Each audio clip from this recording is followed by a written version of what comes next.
Welcome to Major Intonio's presentation of Georges Guynemer, Knight of the Air, by Henry Bordeaux. Introduction by Theodore Roosevelt, June 27, 1918.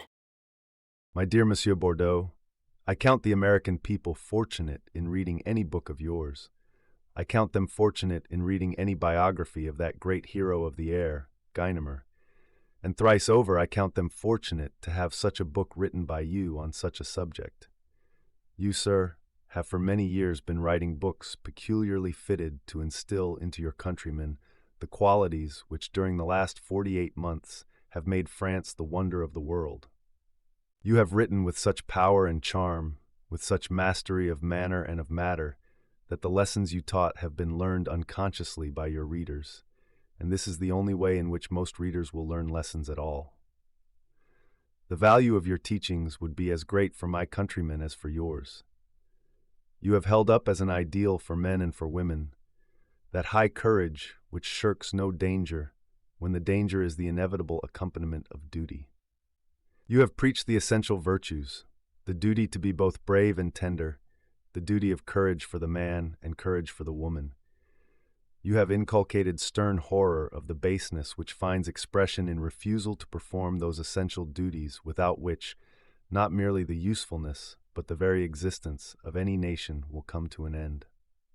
Under such conditions, it is eminently appropriate that you should write the biography of that soldier son of France, whose splendid daring has made him stand as archetypical of the soul of the French people through these terrible 4 years. In this great war, France has suffered more and has achieved more than any other power. To her more than to any other power, the final victory will be due. Civilization has in the past, for immemorial centuries, owed an incalculable debt to France. But for no single feat or achievement of the past does civilization owe as much to France as for what her sons and daughters have done in the world war now being waged by the free peoples against the powers of the pit. Modern war makes terrible demands upon those who fight. To an infinitely greater degree than ever before, the outcome depends upon long preparation in advance, and upon the skillful and unified use of the nation's entire social and industrial, no less than military power. The work of the General Staff is infinitely more important than any work of the kind in times past.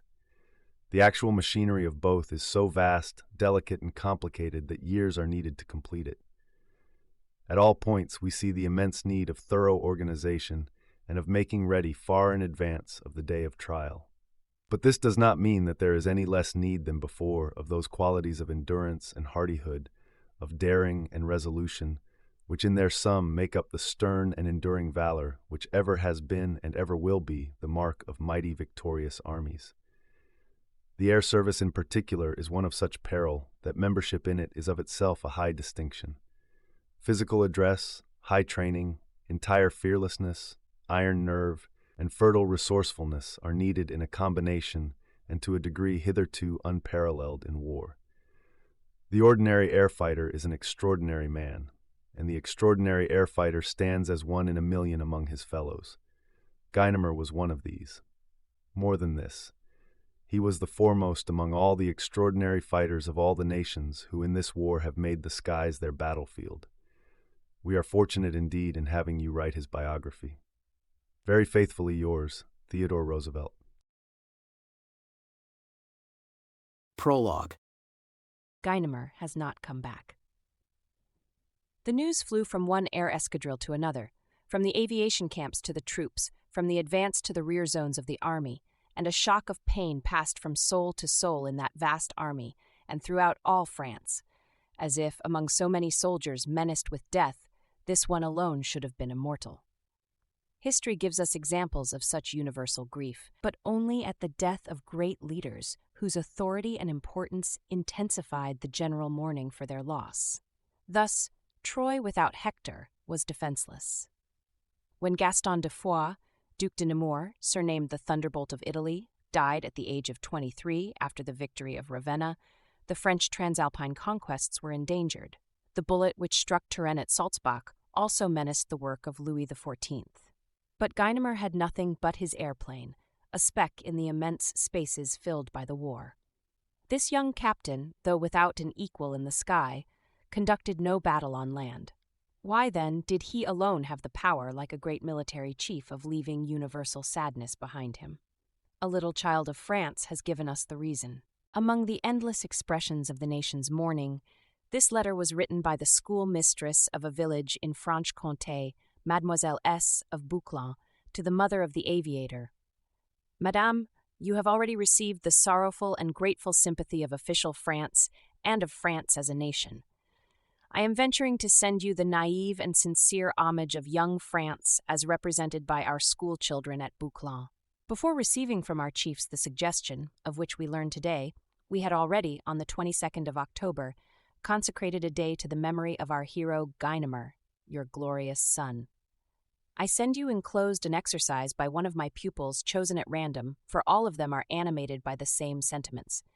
You will see how the immortal glory of your son shines even in humble villages, and that the admiration and gratitude which the children so far away in the country feel for our greatest aviator will be piously and faithfully preserved in his memory.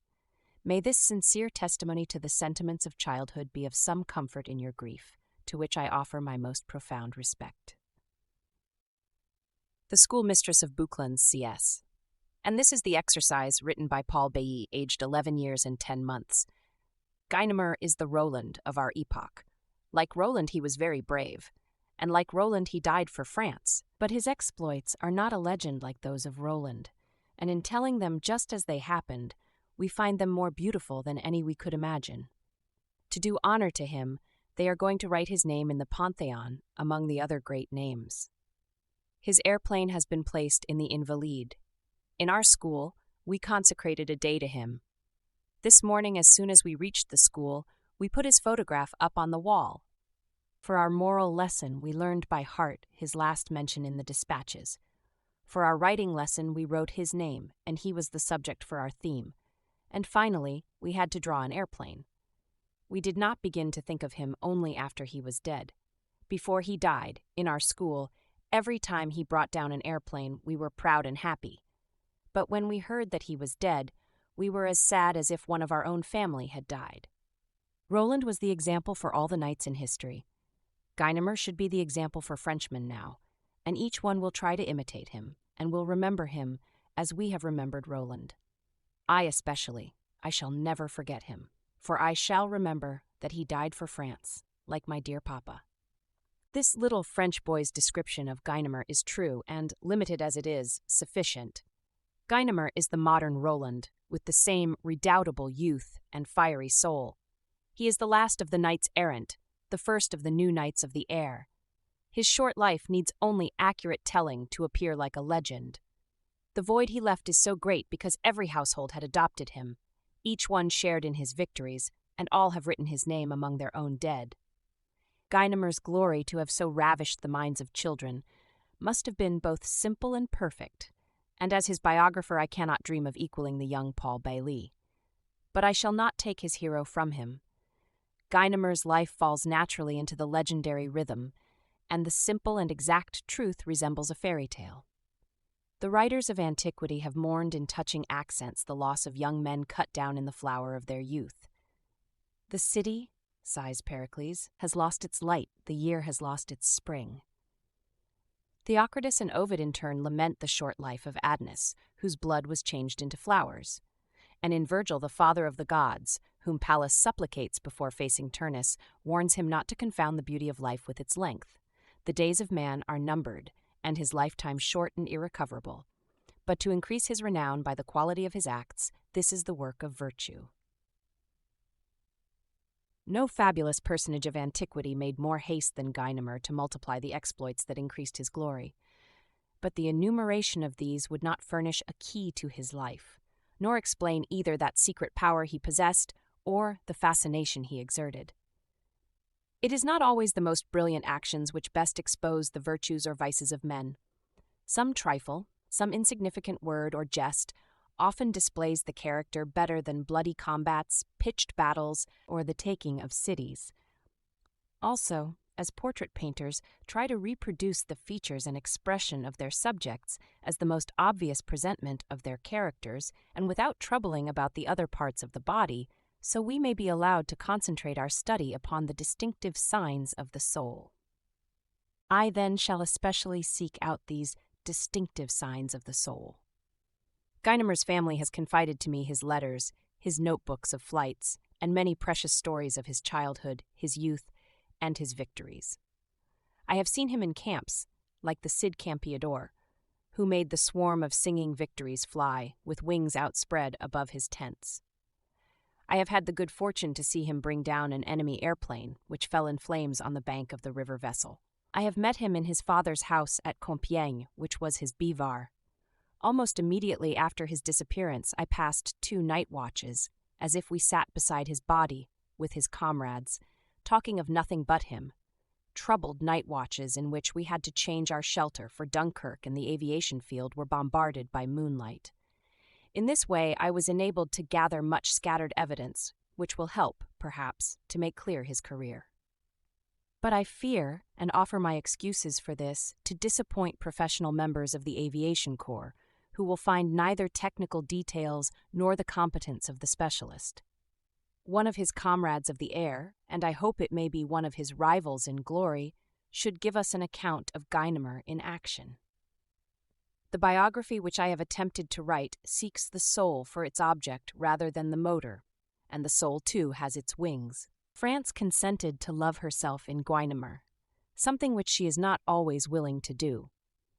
It happens sometimes that she turns away from her own efforts and sacrifices to admire and celebrate those of others, and that she displays her own defects and wounds in a way which exaggerates them. She sometimes appears to be divided against herself, but this man, young as he was, had reconciled her to herself. She smiled at his youth and his prodigious deeds of valor. He made peace within her, and she knew this when she had lost him by the outbreak of her grief. As on the first day of the war, France found herself once more united, and this love sprang from her recognition in Guynemer of her own impulses, her own generous ardor, her own blood whose course has not been retarded by many long centuries. Since the outbreak of war, there are few homes in France which have not been in mourning. But these fathers and mothers, these wives and children, when they read this book, will not say, "What is Guynemer to us? Nobody speaks of our dead." Their dead were generally infantry soldiers whom it was impossible for them to help, whose life they only knew by hearsay, and whose place of burial they sometimes do not know. So many obscure soldiers have never been commemorated, who gave, like Guynemer, their hearts and their lives, who lived through the worst days of misery, of mud and horror, and upon whom not the least ray of glory has ever descended. The infantry soldier is the pariah of the war and has a right to be sensitive. The heaviest weight of suffering caused by war has fallen upon him. Nevertheless, he had adopted Guynemer, and this was not the least of the conqueror's conquests. The infantryman had not been jealous of Guynemer. He had felt his fascination, and instinctively he divined a fraternal Guynemer. When the French official dispatches reported the marvelous feats of the Aviation Corps, the infantry soldier smiled scornfully in his mole's hole. "Them again, everlastingly them! And what about us?" But when Guynemer added another exploit to his account, the trenches exulted and counted over again all his feats. He himself, from his height, looked down in the most friendly way upon these troglodytes who followed him with their eyes. One day, when somebody reproached him with running useless risks in aerial acrobatic turns, he replied simply, "After certain victories, it is quite impossible not to pirouette a bit. One is so happy." This is the spirit of youth. They jest and play with death as they played in school only yesterday at recreation. But Guynemer immediately added, "It gives so much pleasure to the poilus watching us down there." The sky juggler was working for his brother, the infantryman. As the singing lark lifts the peasant's head, bent over his furrow, so the conquering airplane, with its overturnings, its loopings, its close veerings, its spirals, its tail spins, its zooms, its dives, all its tricks of flight, amuses for a while the sad laborers in the trenches. May my readers, when they have finished this little book, composed according to the rules of the boy, Paul Bailly, lift their heads and seek in the sky whither he carried, so often and so high, the tricolour of France, an invisible and immortal Guynemer. Canto 1, Childhood. 1. The Guynemers. In his book on chivalry, the good Léon Gautier, beginning with the knight in his cradle and wishing to surround him immediately with a supernatural atmosphere, interprets in his own fashion the sleeping baby smiling at the angels. According to a curious legend, the origin of which has not as yet been clearly discovered, he explains, the child during its slumber hears music, the incomparable music made by the movement of the stars in their spheres. Yes, that which the most illustrious scholars have only been able to suspect the existence of is distinctly heard by these ears scarcely opened as yet, and ravishes them. A charming fable, giving to innocence more power than to proud science. The biographer of Guynemer would like to be able to say that our new knight also heard in his cradle the music of the stars, since he was to be summoned to approach them. But it can be said, at least, that during his early years he saw the shadowy train of all the heroes of French history, from Charlemagne to Napoleon. Georges-Marie Ludovic Jules Guynemer was born in Paris one Christmas Eve, December 24, 1894. He saw then and always the faces of three women, his mother and his two elder sisters, standing guard over his happiness. His father, an officer, Junior Class 80 St. Cyr, had resigned in 1890. An ardent scholar, he became a member of the Historical Society of Compiègne, and while examining the charters of the Cartulaire de Royaulieu, or writing a monograph on the Seigneurie d'Aufemont, he verified family documents of the genealogy of his family. Above all, it was he in reality who educated his son. Guynemer is a very old French name. In the Chanson de Roland, one Guynemer, uncle of Ganelon, helped Roland to mount at his departure. A Guynemer appears in Gaydon, the Knight of the Jay, which describes the sorrowful return of Charlemagne to Aix-la-Chapelle after the drama of Roncevaux. And a Guynemer figures in Fier à Bras, in which Charlemagne and the 12 peers conquer Spain. This Guynemer Lescaut is made prisoner along with Oliver, Bérard de Montdidier, Aubry de Bourgogne, and Geoffroy Langevin. In the 11th century, the family of Guynemer left Flanders for Brittany. When the French Revolution began, there were still Guynemers in Brittany, but the great-grandfather of our hero, Bernard, was living in Paris in reduced circumstances, giving lessons in law. Under the Empire, he was later to be appointed president of the tribunal at Mayence, the chief town in the country of Monttonnerre. Falling into disfavor after 1815, he was only president of the tribunal of Ghana. Here, thanks to an unusual circumstance, oral tradition takes the place of writings, charters, and puzzling trifles. One of the four sons of Bernard Guynemer, Auguste, lived to be 93, retaining all his faculties. Toward the end, he resembled Voltaire, not only in face, but in his irony and skepticism. He had all sorts of memories of the Revolution, the Empire, and the Restoration, of which he told extraordinary anecdotes. His longevity was owing to his having been discharged from military service at the conscription. Two of his three brothers died before maturity. One, Alphonse, infantry officer, was killed at Vilna in 1812, and the other, Jules, naval officer, died in 1802 as the result of wounds received at Trafalgar. The last son, Achille, whom we shall presently refer to again, was to perpetuate the family name. Auguste Guynemer remembered very vividly the day when he faced down Robespierre. He was at that time 8 years old, and the mistress of his school had been arrested. He came to the school as usual and found there were no classes. Where was his teacher, he asked. At the Revolutionary Tribunal. Where was the Revolutionary Tribunal? Jestingly, they told him where to find it, and he went straight to the place, entered, and asked back the captive. The audience looked at the little boy with amazement, while the judges joked and laughed at him.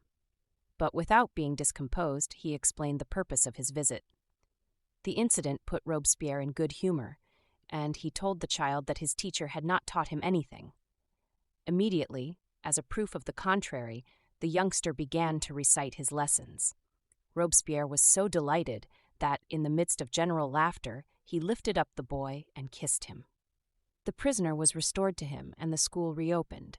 However, of the 4 sons of the president of Mayence, the youngest only, Achille, was destined to preserve the family line. Born in 1792, a volunteer soldier at the age of 15, his military career was interrupted by the fall of the Empire. He died in Paris, in the Rue Rossini, in 1866. Edmond About, who had known his son at Saverne, wrote the following biographical notice. A child of 15 years enlisted as a volunteer in 1806. Junot found him intelligent, made him his secretary, and took him to Spain. The young man won his epaulettes under Colonel Hugo in 1811. He was made prisoner on the capitulation of Guadalajara in 1812, but escaped with 2 of his comrades, whom he saved at the peril of his own life. Love or pity led a young Spanish girl to aid in this heroic episode, and for several days the legend threatened to become a romance. But the young soldier reappeared in 1813 at the passage of the Bidasoa, where he was promoted lieutenant in the 4th Hussars, and was given the cross by the emperor, who seldom awarded it. The return of the Bourbons suddenly interrupted this career, so well begun.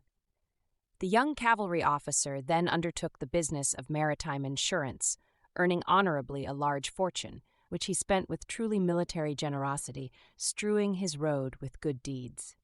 He continued working up to the very threshold of death, for he resigned only a month ago, and it was yesterday, Thursday, that we laid him in his tomb at the age of 75. His name was Achille Guynemer. His family is related to the Benoist d'Azy, the Dupré de Saint-Maur, the Cochin de Songis, du Tremoule, and Vasselin families, who have left memories of many exemplary legal careers passed in Paris. His son, who wept yesterday as a child weeps before the tomb of such a father, is the new sub-prefect of Saverne, the young and laborious administrator who, from the beginning, won our gratitude and friendship. The story of the escape from Spain contributes another page to the family traditions. The young Spanish girl had sent the prisoner a silken cord concealed in a pie. A 4th companion in captivity was unfortunately too large to pass through the vent hole of the prison, and was shot by the English. It was August 31, 1813, after the passage of the Bidasoa, that Lieutenant Achille Guynemer was decorated with the Cross of the Legion of Honor. He was then 21 years of age. His great-grandson, who resembled the portraits of Achille, especially a drawing done in 1807, at least in the proud carriage of the head, was to receive the cross at an even earlier age. There were other epic souvenirs which awakened Georges Guynemer's curiosity in childhood.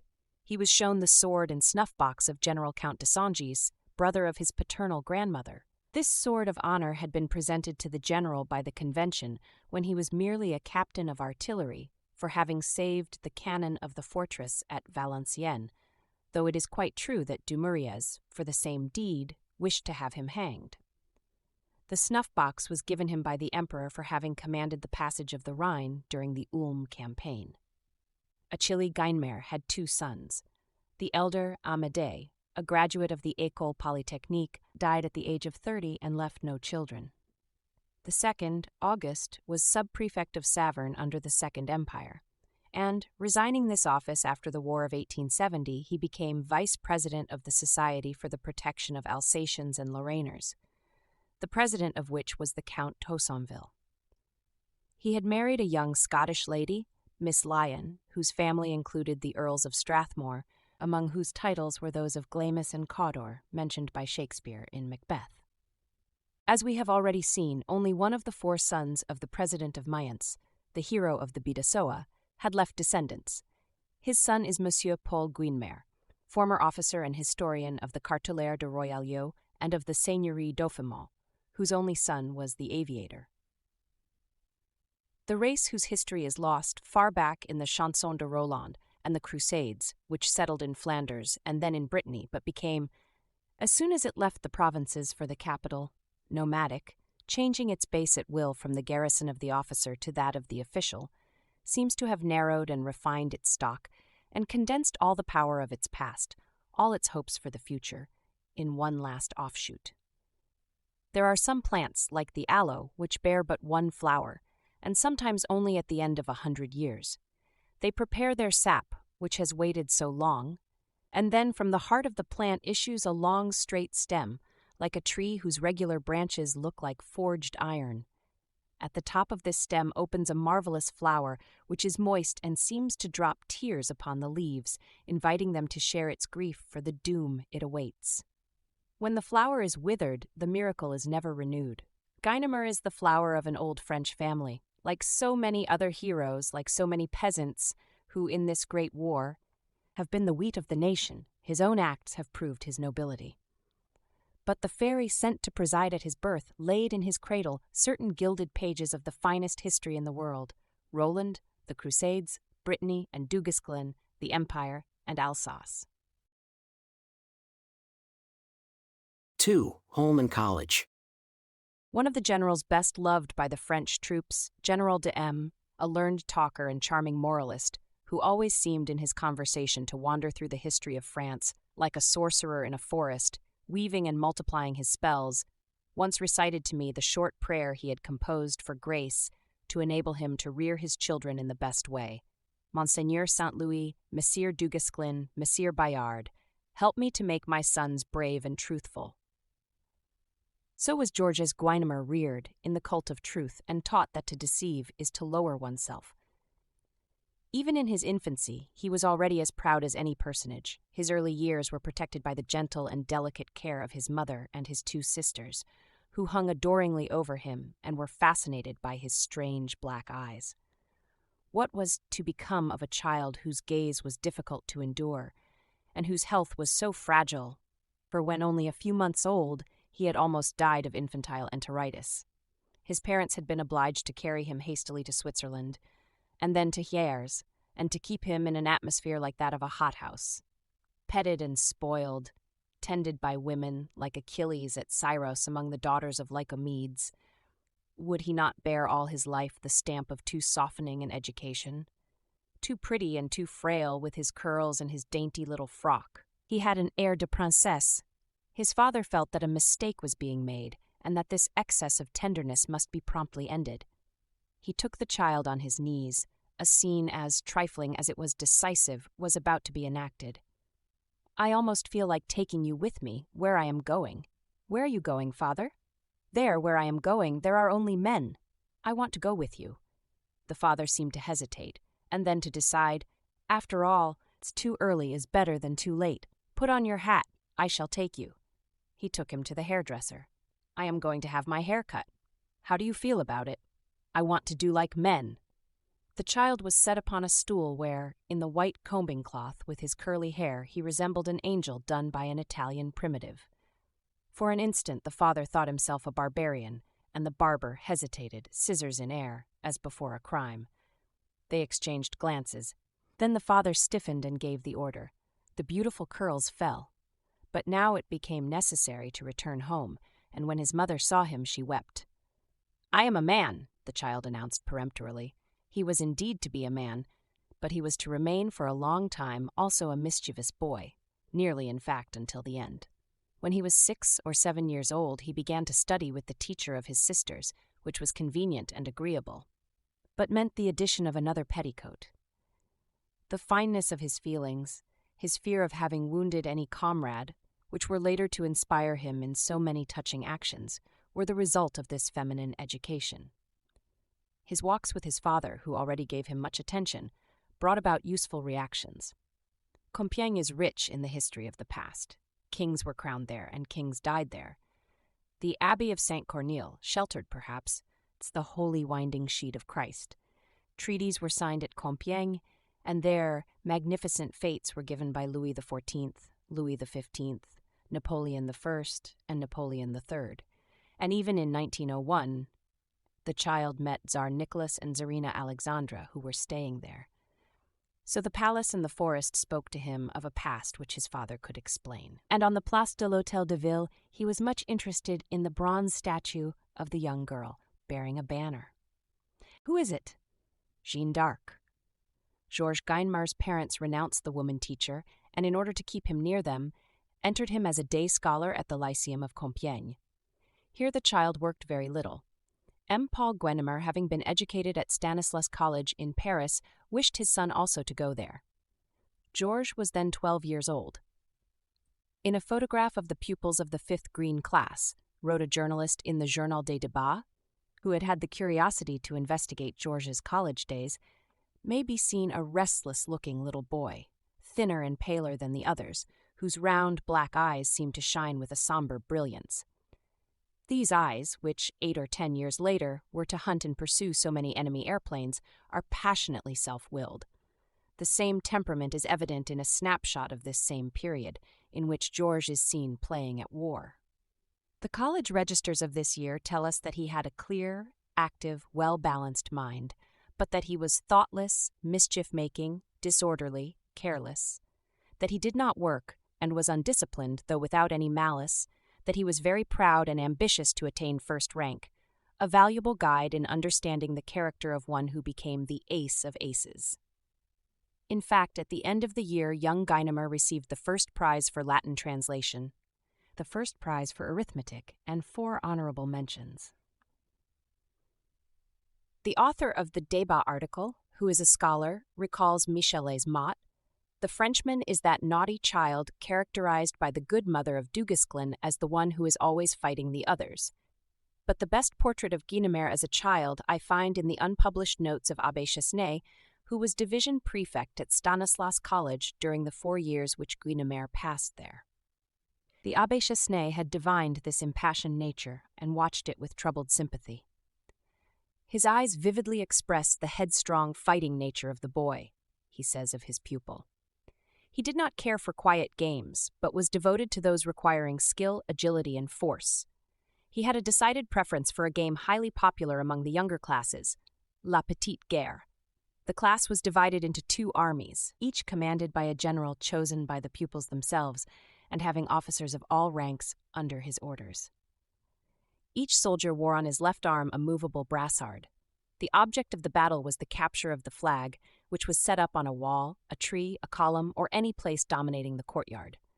The soldier from whom his brassard was taken was considered dead. Guynemer, who was somewhat weak and sickly, always remained a private soldier.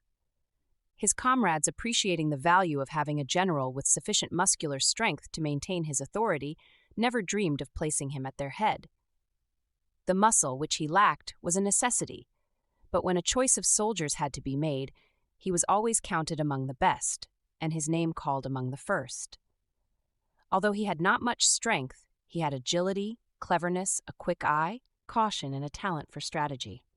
He played his game himself, not liking to receive any suggestions from his chiefs, intending to follow his own ideas. The battle once begun, he invariably attacked the strongest enemy and pursued those comrades who occupied the highest rank. With the marvelous suppleness of a cat, he climbed trees, flung himself to the ground, crept along barriers, slipped between the legs of his adversaries, and bounded triumphantly off with a number of brassards. It was a great joy to him to bring the trophies of his struggles to his general.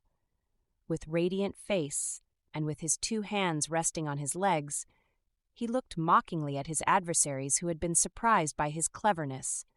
His superiority over his comrades was especially apparent in the battles they fought in the woods of Bellevue. There the field was larger, and there was a greater variety of chances for surprising the enemy. He hid himself under the dead leaves, lay close to the branches of trees, and crept along brooks and ravines. It was often he who was selected to find a place of vantage for the flag. But he was never willing to act as its guardian, for he feared nothing so much as inactivity, preferring to chase his comrades through the woods. The short journey to the Bellevue woods was passed in the elaboration of various plans and arguing about those of his friends. He always wanted to have the last word. The return journey was enlivened by biting criticism, which often ended in a quarrel. This is an astonishing portrait, in which nearly all the characteristics of the future Guynemer, Guynemer the fighter, are apparent. He does not care to command, he likes too well to give battle, and is already the knight of single combats. His method is personal, and he means to follow his own ideas. He attacks the strongest, neither size nor number stops him. His suppleness and skill are unequaled. He lacks the muscle for a good gymnast, and at the parallel bars, or the fixed bar, he is the despair of his instructors. How will he supply this deficiency? Simply by the power of his will. All physical games do not require physical strength, and he became an excellent shot and fencer. Furious at his own weakness, he outdid the strong and, like Diomedean Ajax, brought back his trophies laughing. A college courtyard was not sufficient for him. He needed the Bellevue woods, while he waited to have all space, all the sky at his disposal.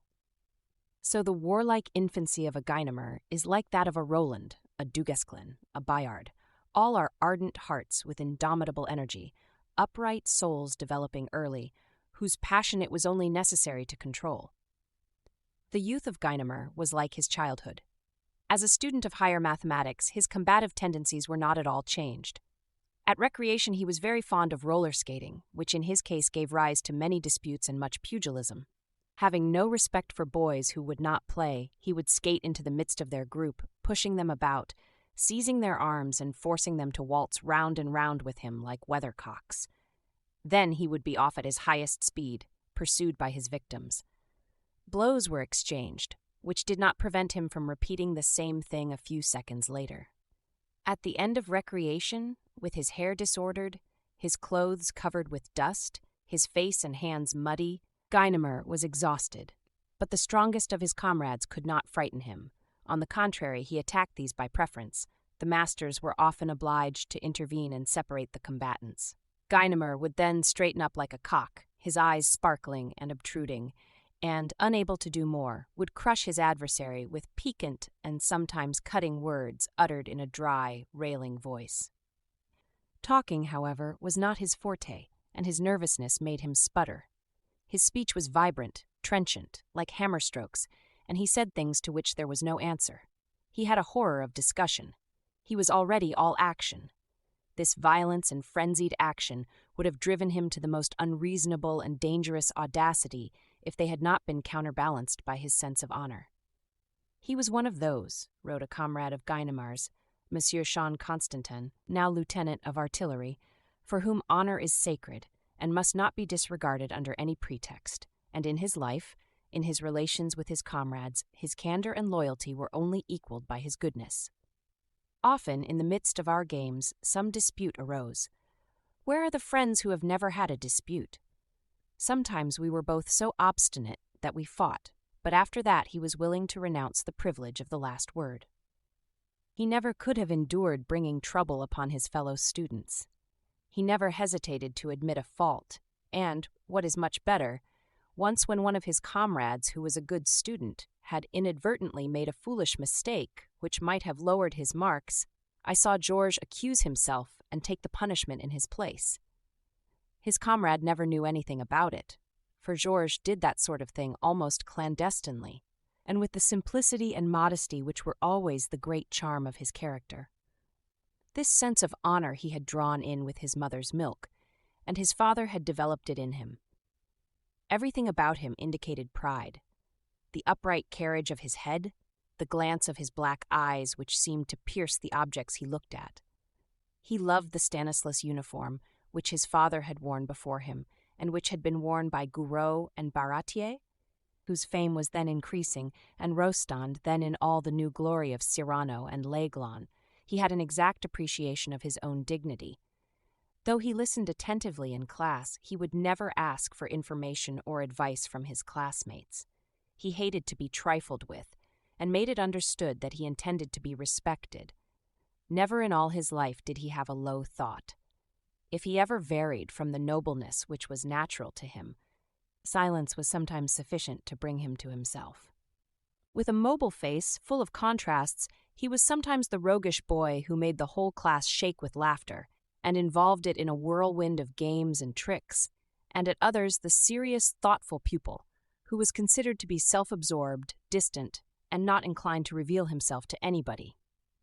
The fierce soldier of the Petite Guerre was also a formidable adversary at checkers. Here, however, he became patient, only moving his pieces after long reflection. None of the students could beat him, and no one could take him by surprise. If he was beaten by a professor, he never rested until he had had his revenge. His power of will was far beyond his years, but it needed to be relaxed.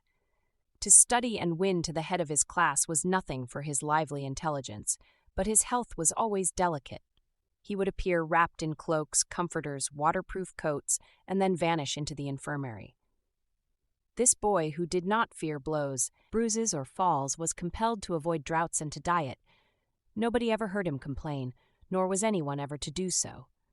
Often he had to give up work for whole months at a time, and in his baccalaureate year he was stopped by a return of the infantile enteritis. 3 months of rest, the doctor ordered at Christmas.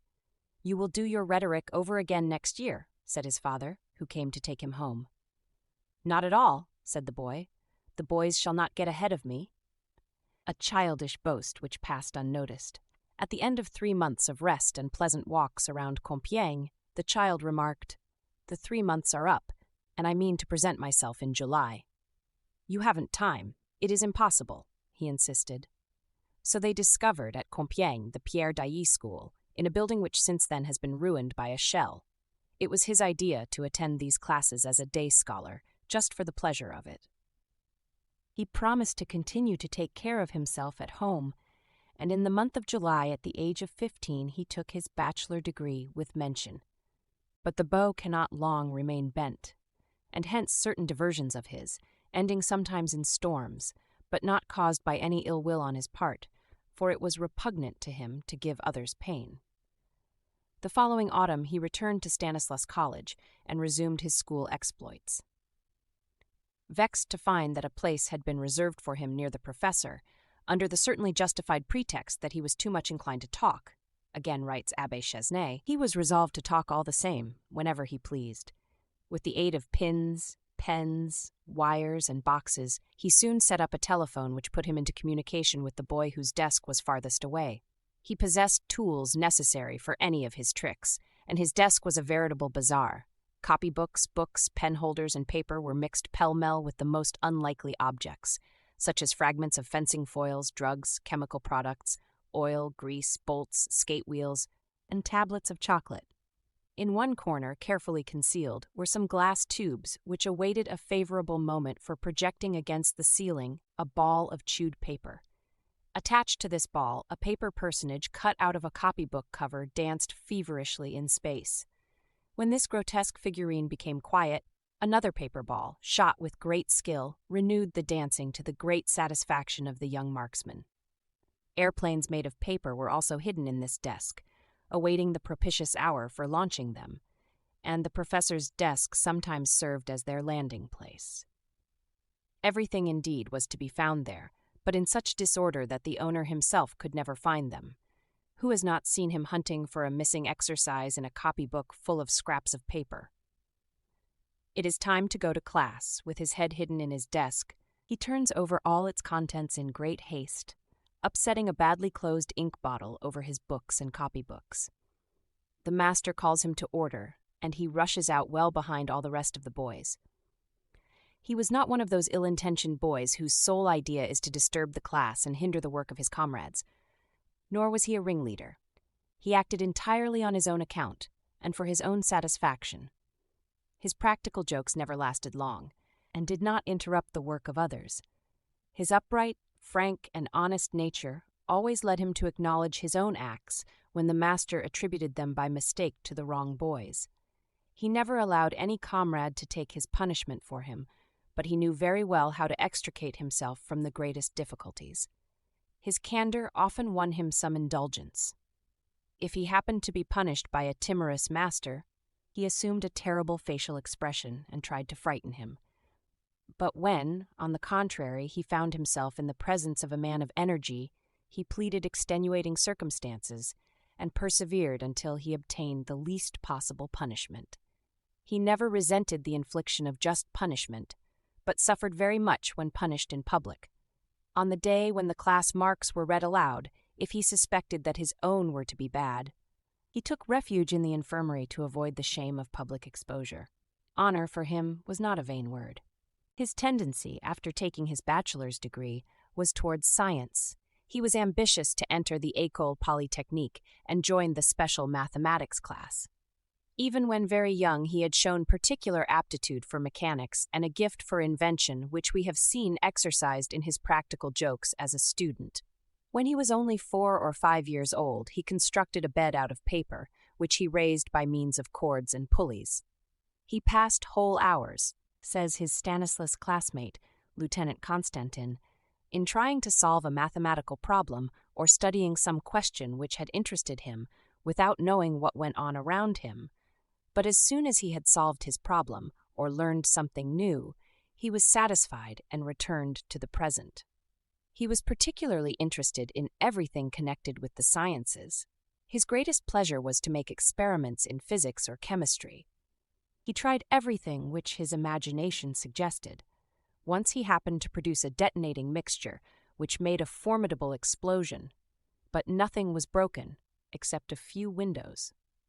His choice of reading revealed the same tendency. He was not fond of reading, and only liked books of adventure which were food for his warlike sentiments and his ideas of honor and honesty. He preferred the works of Major Dryant, and reread them even during his mathematical year. Returning from a walk one Thursday evening, he knocked on the prefect's door to ask for a book. He wanted La Guerre Fatale, La Guerre de Demain, L'Aviateur du Pacifique, etc. But you have already read them. That does not matter. Did he really reread them? His dreams were always the same, and his eyes looked into the future. Somebody, however, was to exert over this impressionable, mobile, almost too ardent nature an influence which was to determine its direction. His father had advised him to choose his friends with care and not yield himself to the first comer. He was not only incapable of doing that, but equally incapable of yielding himself to anybody. Do we really choose our friends in early life? We only know our friends by finding them in our lives when we need them. They are there, but we have not sought them. A similarity of taste, of sensibility, of ambitions draw us to them, and they have been our friends a long time already, before we perceive that they are not merely comrades. Thus John Krebs became the constant companion of Georges Guynemer. The father of John Krebs is that Colonel Krebs, whose name is connected with the first progress made in aerostation and aviation. He was then director of the Panhard factories, and his two sons were students at Stanislas. John the elder was Guynemer's classmate. He was a silent, self-centered, thoughtful student, calm in speech and facial expression, never speaking one word louder than another, and the farthest possible removed from anything noisy or agitated. Georges broke in upon his solitude and attached himself to him, while Krebs endured, smiled, and accepted, and they became allies. It was Krebs for the time who was the authority, the one who had prestige and wore the halo. Why, he knew what an automobile was, and one Sunday he took his friend Georges to Ivry and taught him how to drive. He taught him every technical thing he knew. Georges launched with all his energy into this new career, and soon became acquainted with every motor in existence. During the school promenades, if the column of pupils walked up or down the Champs-Élysées, he told them the names of passing automobiles. That's a Lorraine. There's a Panhard. This one has so many horsepower, etc. Woe to any who ventured to contradict him. He looked the insolent one up and down and crushed him with a word. He was overjoyed when the college organized Thursday afternoon visits to factories. He chose his companions in advance, sometimes compelling them to give up a game of tennis. Krebs was one of them. For Georges, the visits to the Puteaux and Dion-Bouton factories were a feast of which he was often to speak later. He went not as a sightseer, but as a connoisseur. He could not bring himself to remain with the engineer who showed the party through the works. He required more liberty, more time to investigate everything for himself, to see and touch everything. The smallest detail interested him. He questioned the workmen, asking them the use of some screw and 1,000 other things. The visit was too soon over for him, and when his comrades had already left, and the division prefect was calling the roll to make sure of all his boys, Guynemer, as usual, was missing, and was discovered standing in ecstasy before a machine which some workmen were engaged in setting up.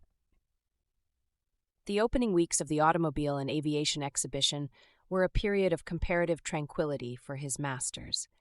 As Guynemer was no longer the same restless, nervous, mischievous boy, being too anxious to retain his privileges for the promenades, he was always one of those who haunted the prefect when the hour for departure drew near.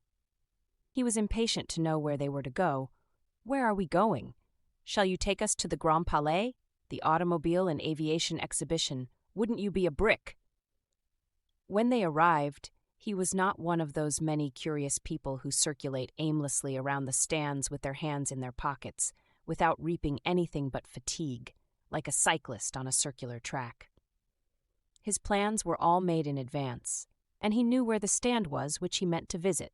He went directly there, where his ardor and his free and easy behavior drew upon him the admonitions of the proprietor. But nothing stopped him, and he continued to touch everything, furnishing explanations to his companions. When he returned to the college, his pockets bulged with prospectuses, catalogues, and selected brochures, which he carefully added to the heterogeneous contents of his desk. Jean Krebs crystallized Georges Guynemer's vocation. He developed and specialized his taste for mechanics, separating it from vague abstractions and guiding it towards material realities and the wider experiences these procure. He deserves to be mentioned in any biography of Guynemer, and before passing on, it is proper that his premature loss should be cited and deplored. Highly esteemed as an aviator during the war, he made the best use of his substantial and reliable faculties in the work of observation. Airplane chasing did not attract him, but he knew how to use his eyes. He was killed in a landing accident at a time almost coincident with the disappearance of Guynemer. One of his escadrille mates described him thus: "With remarkable intelligence and a perfectly even disposition, his chiefs valued him for his sang-froid, his quick eye, his exact knowledge of the services he was able to perform. Every time a mission was entrusted to him, everybody was sure that he would accomplish it, no matter what conditions he had to meet. He often had to face enemy airplanes better armed than his own, and in the course of a flight had been wounded in the thigh by an exploding shell. Nevertheless, he had continued to fly, only returning considerably later when his task was done.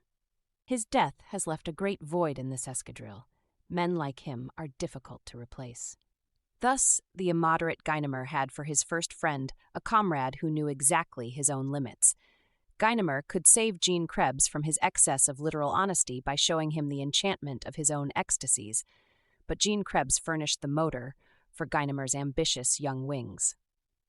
Without the technical lessons of Jean Krebs, could Guynemer later have got into the aviation field at Pau and won so easily his diploma as pilot?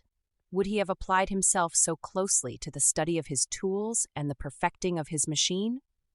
The war was to make them both aviators, and both of them fell from the sky, one in the fullness of glory, the other almost obscure. When they talked together on school outings, or as they walked along beside the walls of Stanislas, had they ever foreseen this destiny? Certainly not Jean Krebs, with his positive spirit. He only saw ahead the École Polytechnique, and thought of nothing but preparation for that. But Guynemer? In his very precious notes, Abbé Chesnais shows us the boy constructing a little airplane of cloth, the motor of which was a bundle of elastics. At the next recreation hour, he went up to the dormitory, opened a window, launched his machine, and presided over its evolutions above the heads of his comrades. But these were only the games of an ingenious collegian. The worthy priest, who was division prefect and watched the boy with a profound knowledge of psychology, never received any confidence from him regarding his vocation. Aviation, whose first timid essays began in 1906, progressed rapidly. After Santos Dumont, who on November 22, 1906, covered 220 meters while volplaning, a group of inventors, Blériot, Delagrange, Farman, Wright, perfected light motors. In 1909, Blériot crossed the Channel, Paulhan won the height record at 1,380 meters, and Farman the distance record over a course of 232 kilometers. A visionary, Viscount Melchior de Vogue, had already foreseen the prodigious development of air travel. All the young people of the time longed to fly. Guynemer, studying the new invention with his customary energy, could hardly do otherwise than share the general infatuation. His comrades, like himself, dreamed of parts of airplanes and their construction. But the idea of Lieutenant Constantin is different. When an airplane flew over the quarter, Guynemer followed it with his eyes and continued to gaze at the sky for some time after its disappearance. His desk contained a whole collection of volumes and photographs concerning aviation.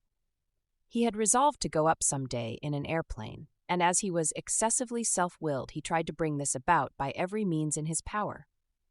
"Don't you know anybody who could take me up some Sunday?" Of whom has he not asked this question? But at college it was not at all easy, and it was during vacation that he succeeded in carrying out his project. If I am not mistaken, his first ascension was at the aerodrome of Compiègne. At that time, the comfortable cockpits of the modern airplanes were unknown, and the passenger was obliged to place himself as best he could behind the pilot and cling to him by putting his arms around him in order not to fall, so that it was a relief to come down again. The noticeable sentence in these notes is the first one. When an airplane flew over the quarter, he followed it with his eyes and continued to gaze at the sky for some time after its disappearance. If Jean Krebs had survived, he could perhaps enlighten us still further. But even to this reasonable friend, could Guynemer have revealed what was still confused to himself? John Constantin only saw him once in a reverie, and Guynemer must have kept silent about his resolutions. Soon afterwards, as Guynemer was obliged once more to renounce his studies, and this was the year in which he was preparing for the Polytechnique, his father left him with his grandmother in Paris to rest. During this time, he went to lectures on the social sciences, finally completing his education, which was strictly French, not one day having been passed with any foreign teacher. After this, he traveled with his mother and sisters, leading the life of the well-to-do young man who has plenty of time in which to plan his future. Was he thinking of his future at all? The question occurred to his father, who, worried at the thought of his son's idleness, recalled him and interrogated him as to his ideas of a future career, fully expecting to receive one of those undecided answers so often given by young men under similar circumstances. But Georges replied, as if it were the most natural thing in the world, and no other could ever have been considered, aviator. This reply was surprising. What could have led him to a determination apparently so sudden? That is not a career, he was told. Aviation is still only a sport. You travel in the air as a motorist rides on the highways, and after passing a few years devoted to pleasure, you hire yourself to some constructor. No, 1,000 times no. Then he said to his father what he had never said to anybody, and what his comrade Constantin had merely suspected. That is my sole passion. One morning in the courtyard at Stanislas, I saw an airplane flying. I don't know what happened to me. I felt an emotion so profound that it was almost religious. You must believe me when I ask your permission to be an aviator. You don't know what an airplane is. You never saw one except from below. You are mistaken. I went up in one at Corbeau-Lieu. Corbeau-Lieu was an aerodrome near Compiègne, and these words were spoken a very few months before the war. Many years before Georges Guynemer was a student at Stanislas, a professor, who was also destined to become famous, taught rhetoric there. His name was Frédéric Ozanam. He too had been a precocious child, prematurely sure of his vocation for literature. When only 15, he had composed in Latin verse an epitaph in honor of Gaston de Foix, dead at Ravenna. This epitaph, if 2 words are changed, Hispane into Hostilis and Gaston into Georges, describes perfectly the short and admirable career of Guynemer. Even the palms are included. Fortunate hero, thou diest, but thou shalt live forever. Come, my companions, strew flowers and lilies over the tomb, violets and young roses scatter, heap up laurels upon his arms, and on the stone write with the point of your sword, Here lieth one who was the terror of the enemy and the glory of the French, George, taken before his time. Lachesis from his face thought him a boy, but counting his victories she thought him full of years. It is a paraphrase of the reply of the gods to the young Pallas in Virgil. This young Frédéric Ozanam died in the full vigor of manhood before having attained his 40th year, of a malady which had already foretold his death. At that time he seemed to have achieved perfect happiness. It was the supreme moment when everything succeeds, when the difficult years are almost forgotten, and the road mounts easily upward. He had in his wife a perfect companion, and his daughter was a lovable young girl. His reputation was growing. He was soon to be received by the Academy, and fortune and fame were already achieved. And then death called him. Truly the hour was badly chosen, but when is it chosen at the will of mortals? Ozanam tried to win pity from death. In his private journal he notes death's approach, concerning which he was never deceived. And he asks heaven for a respite. To propitiate it, he offers a part of his life, the most brilliant part. He is willing to renounce honors, fame, and fortune, and will consent to live humbly and be forgotten, like the poor for whom he founded the Conférence de Saint-Vincent de Paul, and whom he so often visited in their wretched lodgings. But let him at least dwell a little longer in his home, that he may see his daughter grow up, and pass a few years more with the companion of his choice. Finally, he is impassioned by his faith. He no longer reasons with heaven, but says, "Take all according to thy wish. Take all. Take myself. Thy will be done." Rarely has the drama of acceptance of the divine will been more freely developed. Now, in the drama which was to impassion Guynemer even to complete sacrifice, it is not the vocation of aviator that we should remark, but the absolute will to serve. Abbé Chesnay, who does not attach primary importance to the vocation, has understood this well. At the end of his notes, he reminds us that Guynemer was a believer who accomplished his religious exercises regularly, without ostentation and without weakness. "How many times he has stopped me at night," he writes, "as I passed near his bed. He wanted a quiet conscience, without reproach. His usual frivolity left him at the door of the chapel. He believed in the presence of God in this holy place and respected it. His Christian sentiments were to be a sustaining power in his aerial battles, and he would fight with the more ardor if his conscience were at peace with his God." These words of Abbé Chesnay explain the true vocation of Guynemer. The chances of war brought out marvelously the qualities contained in such a frail body. In the beginning, did he think of becoming a pilot? Perhaps. But what he wanted above everything was to fulfill his duty as a Frenchman. He wanted to be a soldier. He was ashamed of himself, he said, in the first days of September 1914. "If I have to sleep in the bottom of an automobile truck, I want to go to the front. I will go." He was to go, but neither love of aviation nor love of fame had anything to do with his departure, as they were to have nothing to do with his final fate. 3. The Departure. In the month of July 1914, Georges Guynemer was with his family at the Villa Delphine, Biarritz, in the northern part of the Anglet beach. This beach is blonde with sunshine, but is refreshed by the ocean breezes. One can be deliciously idle there. This beach is besides an excellent landing place for airplanes because of the welcome of its soft sand. Georges Guynemer never left the Anglet beach, and every time an airplane descended, he was there to receive it. He was the aviation sentry. But at this period, airplanes were rare. Guynemer had his own thoughts, and tenacity was one of his dominant traits. He was already one of those who never renounce. The bathers who passed this everlasting idler never suspected that he was obstinately developing one single plan and hanging his whole future upon it. Meanwhile, the horizon of Europe darkened. Ever since the assassination of the Archduke Ferdinand of Austria at Sarajevo, electricity had accumulated in the air and the storm was ready to burst. To this young man, the Archduke and the European horizon were things of nothing. The sea air was healthful, and he searched the heavens for invisible airplanes. The conversations in progress all around him were full of anxiety. He had no time to listen to them. The eyes of the women began to be full of pain. He did not notice the eyes of women. On the 2nd of August, the order for mobilization was posted. It was war.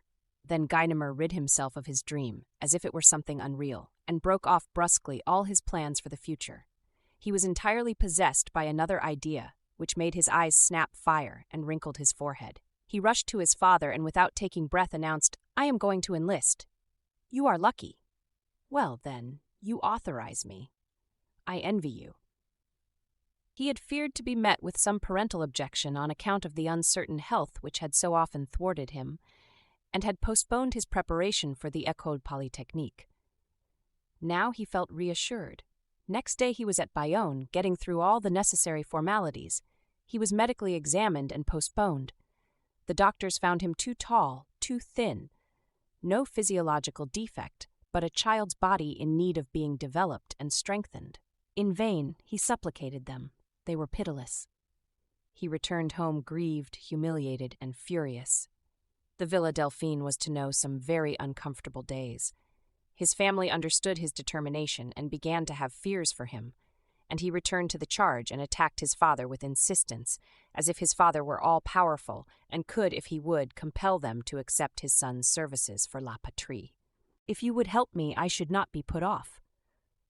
"But how? A former officer has connections in the army. You could speak for me." Very well, I will. Monsieur Guynemer, in his turn, went to Bayonne.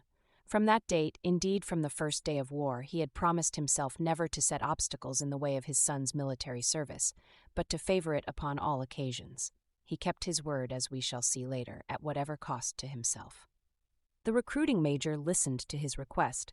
It was the hour of quick enthusiasms, and he had already sustained many assaults and resisted many importunities.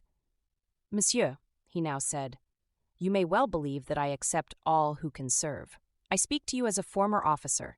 Does your conscience assure you that your son is fit to carry a knapsack and be a foot soldier? I could not say that he is. Would he make a cavalryman? He can't ride on account of his former enteritis. Then you see how it is. It's proper to postpone him. Build him up, and later on he'll be taken. The war is not finished.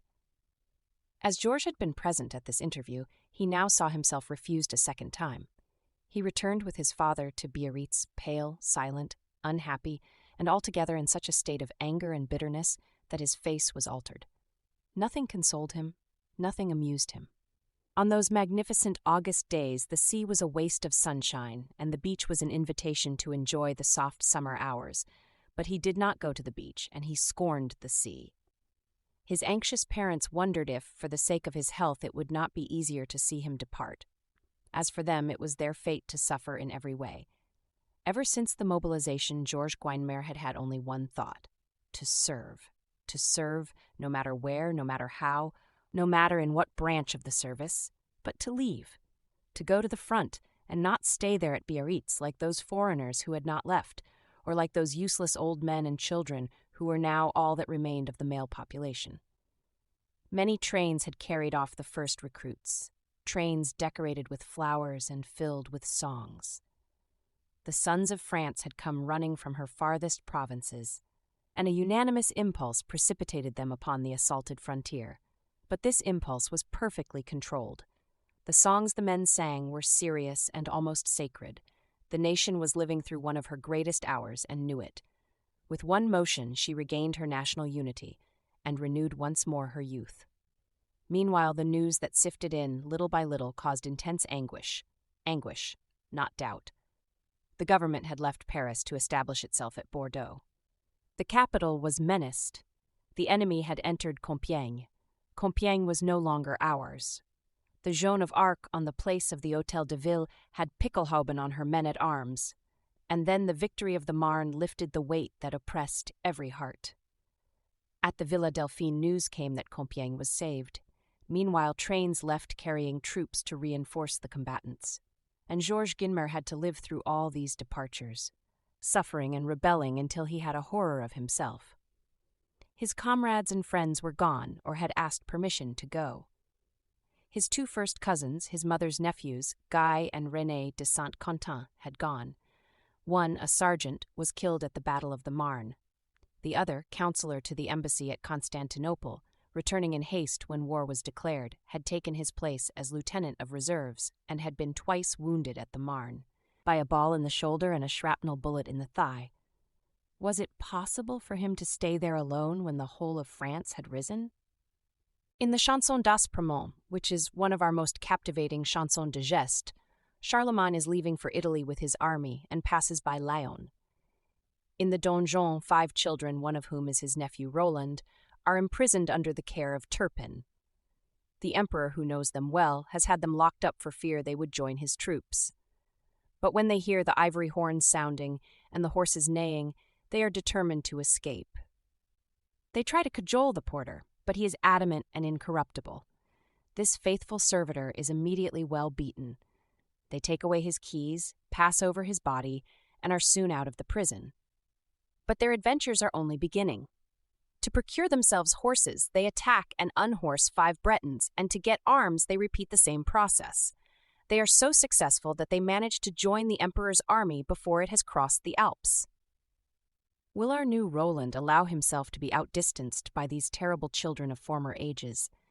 It is not the army with its ivory horns that he has heard departing, but the whole marching nation, fighting to live and endure, and to enable honor and justice and right to live and endure with her. So we find Guynemer once more on the Anglet beach, sad and discomfited. An airplane capsizes on the sand. What does he care about an airplane? Don't they know that his old passion and dream are dead? Since August 2nd, he has not given them a thought. However, he begins a conversation with the pilot, who is a sergeant. And all at once, a new idea takes possession of him. The old passion revives again under another form. The dream rises once more. How can one enlist in the Aviation Corps? Arrange it with the captain. Go to Pau. Georges runs at once to the Villa Delphine. His parents no longer recognize the step and the face of the preceding days. He looks like their son again. He is saved. Father, I want to go to Pau tomorrow. Why this trip to Pau? To enlist in the Aviation Corps. Before the war, you wouldn't hear of my being an aviator, but in war, aviation is no longer a sport. In war, yes, it is certainly quite another thing. Next day, he reached Pau, where Captain Bernard Thierry was in command of the aviation camp.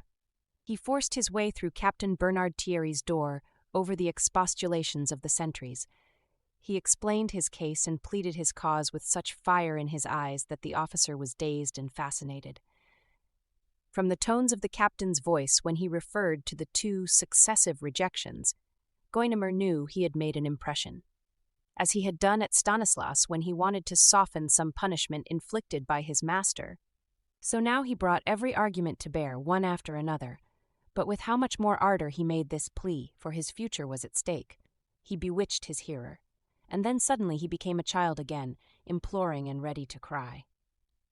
Captain, help me, employ me at anything, no matter what. Let me clean those airplanes over there. You are my last resource. It must be through you that I can do something at last in the war. The captain reflected gravely. He felt the power hidden in this fragile body. He could not rebuff a suppliant like this one. I can take you as student mechanician. That's it. I understand automobiles. Guynemer exulted as Jean Krebs's technical lessons flashed already into his mind. They would be of great help in his work. The officer gave him a letter to the recruiting officer at Bayonne, and he went back there for the 3rd time. This time his name was entered. He was taken, and he signed a voluntary engagement. This was on November 21st, 1914. There was no need for him to explain to the family what had occurred when he returned to the Villa Delphine. He was beaming. "You are going?" said his mother and sisters. "Surely." Next day he made his debut at the aviation camp at Pau as student mechanician. He had entered the army by the back door, but he had got in. The future knight of the air was now the humblest of grooms.